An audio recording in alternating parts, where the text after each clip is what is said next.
अरे शीला, जब से हम हमारी राधा को घर में लेकर आए हैं तब से देखो हमारे घर में किसी भी चीज की आवश्यकता नहीं है। वरना तुम्हें पता ही है कि पहले हमारे घर में एक समय का भोजन हम जुटा पाते थे और एक समय खा लेते थे तो अगले समय का हमारी उम्मीद नहीं हो पाती थी कि हमें भोजन मिलेगा या नहीं मिलेगा। लेकिन जब से हम राधा को हमारे घर पर लेके आए तब से हमें किसी भी चीज की कमी महसूस नहीं होती। तो ये देखो, राधा हमारे लिए बहुत ही ज्यादा भाग्यशाली बनकर आई है। हाँ जी, बात तो आप बिल्कुल सही कह रहे हो।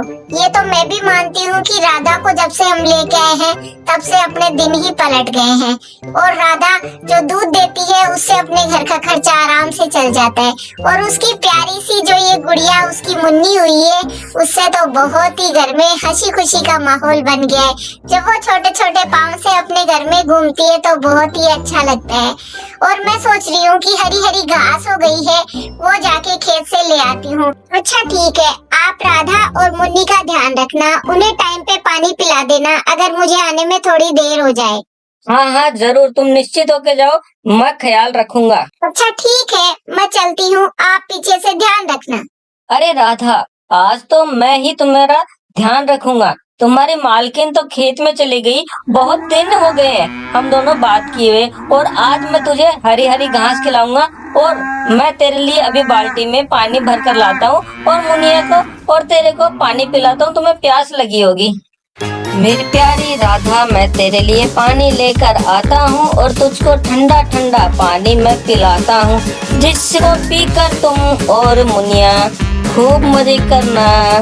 तुम्हारी मालकिन अभी हरा हरा घास लेकर आएगी, उसके बाद तुम उसको खाकर अपने पेट में भूख मिटाना। मैं ठंडा पानी लेकर आया, अभी लेकर आया।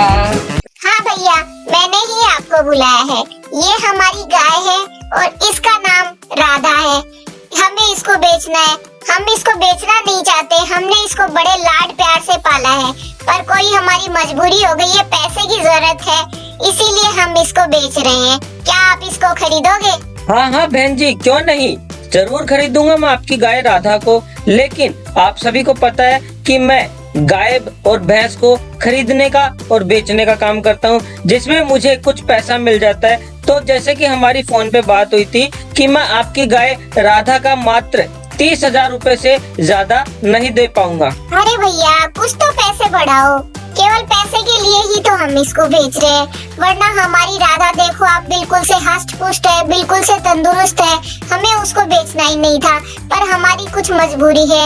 आप थोड़े से तो पैसे और बढ़ाओ। अरे बहन जी, देखिए, मेरा तो काम है गाय भैंस खरीद कर इधर से उधर करना, और देखिए उसमें मुझे पैसा नहीं बचेगा तो मैं ये काम नहीं करूँगा। और जैसे हमारी पहले ही बात हो चुकी थी कि 30,000 रुपए से ज्यादा मैं एक पैसा भी नहीं देने वाला। तो आप देख लीजिए, आपको अगर बेचना तो बताइए, वरना मुझे एक भैंस और देखने के लिए कहीं पर जाना है। अरे माँ, ये आज हमारे घर पे कौन आया है?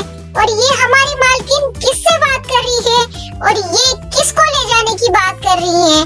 मेरे को तो डर सा लग रहा है, किसको ले जाने की बात कर रही है? हाँ मेरी बच्ची, घबराओ नहीं, घबराने की कोई बात नहीं है, और डरो भी बिल्कुल मत। हमारी मालकिन है वो हमें क्यों बेचेगी? आपको डरने की कोई जरूरत नहीं है। देखना, हमारी मालिक अभी आ जाएंगे और वो हमें कुछ भी नहीं होने देंगे। तुम बिल्कुल से चिंता मत करो और आराम से रहो, आराम से अपना खाना खाओ। अच्छा भैया, खत्म करो ये झमेला और ले जाओ तुम 30,000 रुपए में। कुछ मजबूरी थी, वरना हम हमारी राधा को बेचते ही नहीं। और इतना सुनते ही वो झट से 30,000 रुपए मालकिन के हाथों में थमाता है और गाय को पकड़कर वो चल देता है, ताकि मालकिन का मन दोबारा ना बदल जाए। और वो जल्दी जल्दी गाय को लेकर अपने घर की ओर निकल पड़ता है।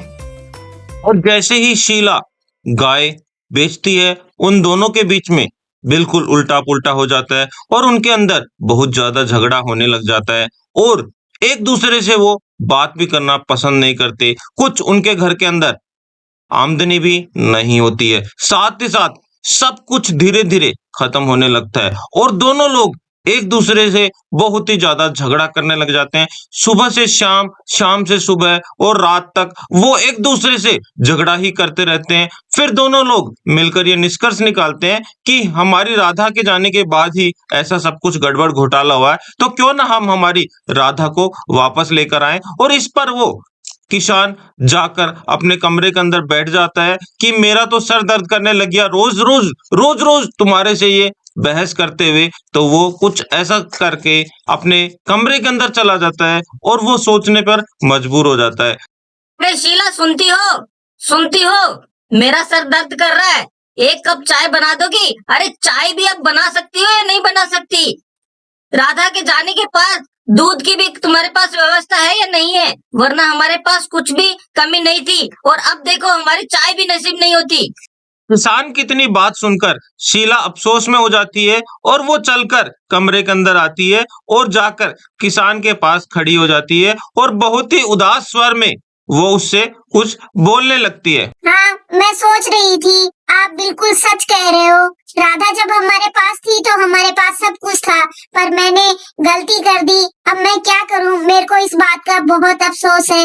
राधा जब हमारे घर में थी तब हमारे पास में सब कुछ था, दूध भी था, घर में अच्छा खाने के लिए भी था, सब कुछ था, पर मेरे से गलती हो गई। अब मैं क्या करूं? आप ही बताइए कि मैं क्या कर सकती हूँ। आप ऐसा करिए कि हमारी गाय को, हमारी राधा को घर में वापस ले आओ। और इतना बोलकर शीला उदास हो जाती है और उसको देखकर मोहन किसान भी उदास हो जाता है और दोनों को समझ में नहीं आता क्या करे। और ये देखकर शीला उससे कुछ बोलने लगती है। चलो, आप फोन करो और हम हमारी गाय को वापस लेके आते हैं। हेलो, मैं मोहन बात कर रहा हूँ। मेरी घरवाली शीला ने जो तुम्हें गाय बेची थी, हमारी राधा, वो हमें वापस चाहिए। हमें वो वापस लेना है। मैं वापस लेने के लिए आ रहा हूँ। क्या? आपको गाय वापस चाहिए? अरे भाई साहब, मोहन भाई साहब, ऐसा तो पॉसिबल नहीं हो सकता, क्योंकि वो गाय तो अब मेरे पास नहीं है। मैंने उसको कुछ ज्यादा दाम में किसी और व्यक्ति को बेच दिया। शायद मैं पता करता हूँ अब उस व्यक्ति के पास वो गाय है या उसने भी किसी और व्यक्ति को बेच डाला। मैं आपको पता करके बताता हूँ। और फिर शंभू राधा की जानकारी हासिल कर फिर दोबारा से मोहन को फोन कर बोलता है। अरे मोहन भाई साहब, आपको राधा वापस मिल सकती है, लेकिन उसके लिए आपको थोड़ा पैसा ज्यादा देना होगा। आपको पूरे 50,000 रुपए उसके देने होंगे, क्योंकि वो मैंने किसी और को बेच दी थी। हाँ भाई साहब, क्यों नहीं, हम 50,000 भी देंगे, लेकिन हमें हमारी राधा हर कीमत पर वापस चाहिए।